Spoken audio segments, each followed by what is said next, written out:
রাজশাহী জেলা ছাত্রলীগের সাবেক সাধারণ সম্পাদক জাকির হোসেন অমিকে অপহরণের পর আটকে রেখে 2,70,00,000 টাকা আদায়ের চেষ্টার অভিযোগে দুজনকে গ্রেফতার করেছে পুলিশ।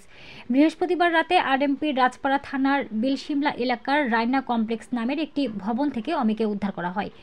এ সময় আব্দুর রশিদ ও মিম ইসলাম নামের দুজনকে আটক করেন র্যাব ও পুলিশ সদস্যরা।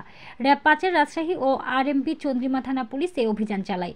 আটক মিম হলেন আব্দুর রশিদের গাড়ি চালক। আইনশৃঙ্খলা বাহিনী সংশ্লিষ্টরা অপহরণের শিকার জাকির হোসেন অমি ও অপহরণকারী দুজনই রাজশাহীর সাবেক সিটি মেয়র AHM খায়রুজ্জামান লিটনের ঘনিষ্ঠ।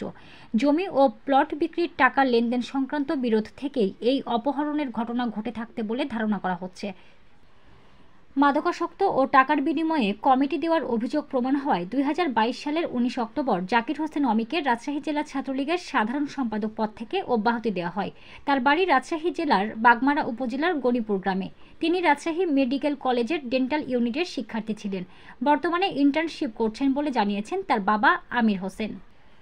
অন্যদিকে অপহরণের অভিযোগে গ্রেফতার জমি ব্যবসায়ী আব্দুর রশিদের বাড়ি রাজশাহীর গোদাগাড়ি। গত কয়েক বছর ধরে রাজশাহীর সাবেক মেয়র AHM খায়রুজ্জামান লিটনের সঙ্গে ঘনিষ্ঠ সম্পর্ক গড়ে তোলেন তিনি। দলীয় প্রভাব খাটিয়ে বিভিন্ন এলাকার বিরোধপূর্ণ ও খাস জমি দখল নিয়ে বহুতল ভবন তৈরি করে প্লট ও ফ্ল্যাট বিক্রি করে আসছেন। সাবেক ছাত্রলীগ নেতা জাকির হোসেন অমিও রশিদের অংশীদার ছিলেন।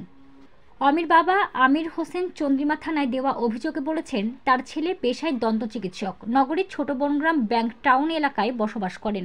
গত 15 জানুয়ারি দিনগত রাত আনুমানিক 8:30টার দিকে সিএনজি অটোরিকশা যোগে গ্রামের বাড়ি বাগমারা থেকে শহরের ছোট বনগ্রামের বাসায় ফিরছিলেন। বাসায় প্রবেশের সময় 6 থেকে 7 জনের একটি সশস্ত্র দল তাকে অপহরণ করে আব্দুর রশিদের বিলশিমলার অ্যাপার্টমেন্টে নিয়ে যায়। অপহরণকারীরা তার কাছ থেকে ব্যাংকের চেক ও ফাঁকা স্ট্যাম্পে জোর করে স্বাক্ষর করিয়ে নেয়। এরপর তার কাছ থেকে 2,70,00,000 টাকার মুক্তিপণ দাবিতে আটকে রেখে মারধর করা হয়। পরে জানতে পেরে অমির স্ত্রী মিথিলা পারভিন র্যাব 5 ও চন্দ্রিমা থানায় অভিযোগ করেন। বৃহস্পতিবার রাতে র্যাব পুলিশের যৌথ অভিযানে তাকে উদ্ধার করা হয়।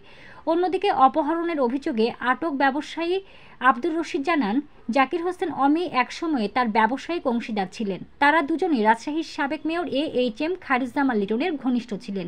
বিভিন্ন এলাকার বিরোধপূর্ণ ও খাস জমি ক্রয় করে ফ্ল্যাট ও প্লট করে বিক্রি করতেন।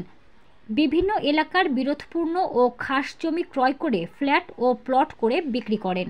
গত 5 আগস্টের আগে সাবেক ছাত্রলীগ নেতা অমি এসব কাজে রশিদকে দলীয়ভাবে সহযোগিতা করতেন।